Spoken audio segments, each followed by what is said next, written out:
Good morning. It is Tuesday, August 26th. I'm Whitney Turner. Thanks for joining us for Catch Up Quick, WVLT's daily fastcast, airing 10:30 in the morning, Monday through Friday. We're kicking things off with a check of your first alert forecast with a beautiful taste of fall, Sydney. It feels great out there. It feels fantastic. It's one of those sorts of weather patterns where you just want to spend every chance you can outdoors. Soak it in, enjoy the sunshine and these fall-like temperatures.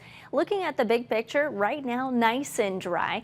We've got a little bit more cloud cover off towards our south, but we're staying clear of any bit of rainfall, at least for the time being. Look at these current conditions. Just a few clouds grazing the area. Our temperatures sitting very comfortable. Most of us are still sitting in the 60s, a few spots still in the 50s right now. But this just shows you where our temperatures are going to go. Lately, our temperatures have been sitting primarily in the 70s to wake up each morning. And as you can see, we're well below that, at least for the time being. So as we go throughout today, our temperatures will be slow to rise. We'll gradually get into the upper 70s. A few extra clouds will drift on in towards the very end of the day. But it is feeling and looking fantastic. But coming up in your first alert forecast, I'll have a closer look at the latest temperature trend as well as map out our next chance for rain. Whitney? All right, Sydney, thank you so much. Well, 2 gun laws in Tennessee have now been struck down by a court. 3-judge panel ruled to overturn 2 state laws on Monday. The judges in Gibson County found the laws violated the Second Amendment. So now Tennesseans can openly carry a firearm in parks. Those against this change say it puts families at risk, but others argue carrying a gun gives them peace of mind if violence breaks out. Kids do want to play. Kids do want to be seen. How are kids want to play and be safe at a park if there's guns out here? I see no problem with you being able to protect and defend your family, your property, your space. Now, both rulings apply across the state. It's not clear if the state will appeal them. Meanwhile, police right now are investigating false active shooter calls at universities across the country. One of them happened right here at the University of Tennessee. Investigators say they got a call Monday about a man with a gun possibly firing shots at Hodges Library on UT's campus. Well, after reviewing security camera footage, police found there was no actual threat. No one is hurt. Police are still trying to figure out where that call came from. A Hancock County Sheriff's deputy out of a job amid an ongoing TBI investigation. The TBI says they are looking into an assault in Hancock County that happened over the weekend. Investigators say while an officer was not involved in the assault, an off-duty deputy was present when it took place. Hancock County Sheriff Brad Brewer tells us his chief deputy is no longer with the sheriff's office. We're going to keep you updated as we learn details about this. And state police searching right now for 2 inmates who escaped from the Bell County, Kentucky jail. These are the 2 they're looking for. Take a look at your screen. Police say Billy Potter and Stephen Spencer escaped yesterday from the Bell County Forestry Camp. That's near Pineville. They say if you see them, do not approach them. Call 911. Every day, firefighters go into burning buildings to save people. It's important to keep the gear they use updated to protect themselves. Volunteer fire departments are often funded by state grants and donations, which means there's not always a lot of money.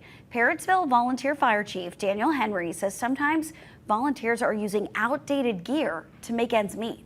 In our past, we have had outdated gear, and we had to just, you can't use this, you can't go on a fire with this, and, we get so many new sets. We may have got 2 new sets. Those people have to go in, and help the life, but with that outdated stuff, you may have to sell stuff around your fire department to get, if you ain't getting grants, then you have to have money somewhere. The Tennessee Department of Commerce and Insurance awarded more than 200 volunteer fire station grants to replace equipment.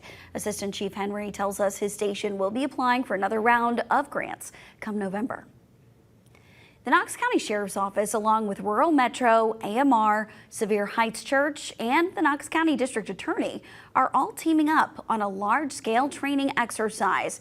They say scenes like this, which was set up on a lake crossing lane by Sevier Heights Church, helps them be ready in the event of a real emergency, saying you can never get too much practice. It's very important, very important. We can't get enough. Every opportunity we have, we jump on it. We're training constantly every month. We're always talking, have meetings once a week, talking about what can we do better to help us on investigation, help the public, the victims' families. So we're learning every day. Well, they tell us a training exercise like this takes weeks to set up, to get permits, permission to use cars in a mock crash, among other things. This is one of 2 exercises they're doing this month. Right now, there's a shortage of mental and behavioral health providers in every county in East Tennessee. A new program aims to build up the workforce and provide more resources across the state. The State Department of Mental Health and Substance Abuse Services is launching a new $10 million scholarship program, and students that pursue a master's degree in a field related to behavioral health could get up to $30,000 for 2 years. The money will be available to more than 300 students. Officials say the goal is to have more options and better access to mental health help in Tennessee. The program is accepting new applications right now. We've got the information inside your WVLT News app. And WVLT is proud to be your official station of the Vols. The wait almost over. It is game week for your Tennessee Volunteers. The Vols take the field for the first time this season in Atlanta. They're playing Syracuse Saturday at noon. Head coach Josh Heupel says the guys are ready to make the trip. Get a chance to go play in the Aflac kickoff game in Mercedes-Benz. Great venue, great event, and great opportunity for us to go play a really good football program in Syracuse. We got 20 players from the state of Georgia, I think 15 guys from the Atlanta area. They're going to have a lot of family and friends at the game. So a great way for us to kick it off and find out where we're at. We'll be down in Atlanta bringing you highlights from the game Saturday and full updates inside your WVLT News app. You want to join us 2 hours before the game for Volunteer Game Day with the new voice of the Vols, Mike Keith, along with VFL Heath Schuler and our Brittany Tarwater for a breakdown of everything Vols ahead of the game. You can catch it 10 a.m. Saturday on the Tennessee Valley Sports Network or inside your WVLT News app. Volunteer Game Day is going to air 2 hours ahead of every UT game this season, and it's certainly feeling like football out there. And now, your first alert forecast with meteorologist Sydney Sullivan. That's right. That football weather is in full swing, certainly coming right on time here. As we look at our current conditions, we've got a lot of sunshine, a few clouds drifting on in, but that's the extent of it. Now, we had a strong cold front over the weekend. That is what has led to all of these changes this week, feeling the comfortable weather. But what's keeping us nice and dry is high pressure. High pressure is locked in, so that's going to keep us with a lot of sunshine for the time being, and also keeping around those fall-like temperatures now through most of this week. So as we go throughout the rest of the day today, temperatures will gradually rise into the upper 70s, right near 80 degrees. But to put things in perspective, typically we should be around 87, 88 degrees. So certainly trending well below average, and that will stick with us through the very end of this week. So those final few days of August leading into September, we've got a bit of a cool down for us. Now, as we go throughout the rest of the day today, if you're trying to get lunch outdoors, maybe dinner outside, going to feel fantastic. Really couldn't ask for better weather. You can anticipate a few extra clouds at times, but still remaining nice and dry through the end of the day today. Then once the sun sets, waking up into tomorrow, we'll see mainly clear conditions. So that's going to allow our temperatures to fall into the lower 50s for most of us. Few spots, especially those higher elevations, could potentially see the 40s ahead. So it is going to be a bit of a chilly start Wednesday morning, but then the sunshine is back in full swing the rest of the day, moving into the next couple of days, and that will keep our temperatures still in the upper 70s to the lower 80s. Now, as we fast forward the clock here to Thursday night into Friday, there's only a small chance for a passing shower or two. So you can see any bit of moisture that we could potentially see is going to be off towards our south and southwest.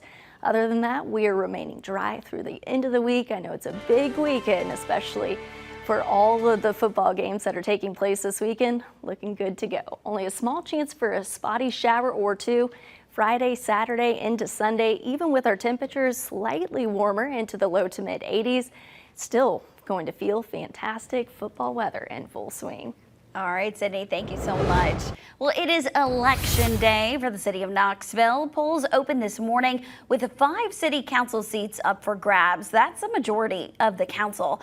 Our Aaron Rogers spoke with election officials about turnout so far. I'm here at Sequoia Elementary this morning, one of the polling locations for Knoxville's primary election. Today is election day. Now, that early voting turnout was actually pretty low. I spoke to the election commissioner, Chris Davis. He said it's kind of what they expect since there aren't any of those big ticket items on the ballot, such as the mayoral position, for instance. But when it comes to what is on the ballot, those 5 city council seats do make up a majority of the council. Now, this is a look at the district map for Knoxville. Now, this is what's on the ballot. Districts 1, 2, 3, 4, and 6 are up for grabs. But the election, since the turnout is low, the winner could be decided by just 1 vote. Davis says that over the years, civil engagement has gone down. He thinks a lot of it has to do with how much media is in the space. So many people don't follow local government on a day-to-day basis until something affects them, until the lot next to them is not cleaned up and they want to call the city to get this lot cleaned up, or somebody's gonna, maybe you live in a single family neighborhood and somebody wants to build apartments in your, in your little neighborhood, and you all of a sudden, that's when people start getting concerned and involved in local governments, when something affects them. And I think people should be proactive rather than reactive, and sometimes that's a hard lift. So it's very frustrating. The people who care, they get out the vote. Davis says they get many calls throughout the year, especially when something's happening within a community. That's when the most engagement takes place. But as you heard him say, he recommends being proactive instead of reactive when it comes to issues and getting involved in your community. Now, today is election day and the polls are open. They'll close at 8 p.m. tonight. But something he wanted to remind people, if your polling location is a school, schools are in session today. So make sure you're keeping that in mind when you're looking at what time you want to vote. In Knoxville, Aaron Rogers, WVLT News. Well, it's something we've talked about a lot recently. What does the future look like for Chilhowie Park? City leaders inviting neighbors in East Knoxville to have their voices heard on the matter. Councilwoman Gwen McKenzie hosted a town hall last night. It all comes after the city announced plans to sell part of the park to Emerald Youth for a sports complex. Neighbors say they feel like they have not been included in the process.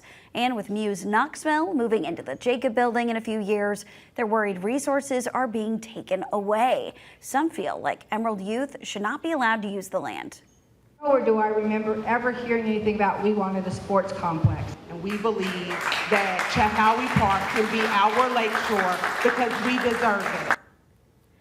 It is possible City Council will vote on the plan at next month's meeting. We're going to continue to follow these developments closely for you.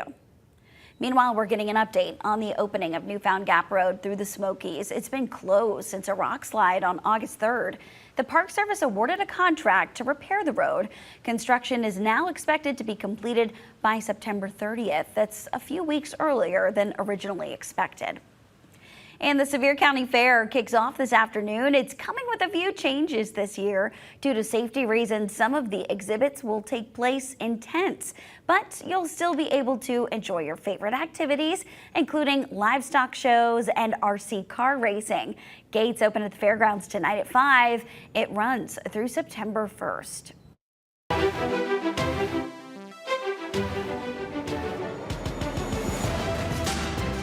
We the People, celebrating 250 years of America. Sponsored by Garza Law Firm. Well, on this date in 1920, women's suffrage became the law of the land. Tennessee was the state that gave the 19th Amendment enough support to give women the right to vote. Within Tennessee's legislature, the deciding vote in favor of suffrage was cast by Harry Byrne, a Republican from Nyota. Byrne carried a letter from his mother in his pocket that said, "Vote for suffrage and don't keep them in doubt." Well, thank you so much for joining us on this Tuesday. Remember, you can stay up to date on WVLT.tv, inside your WVLT News app, and of course on WVLT's social media pages. We hope you have a wonderful Tuesday. We're going to be right back here at noon.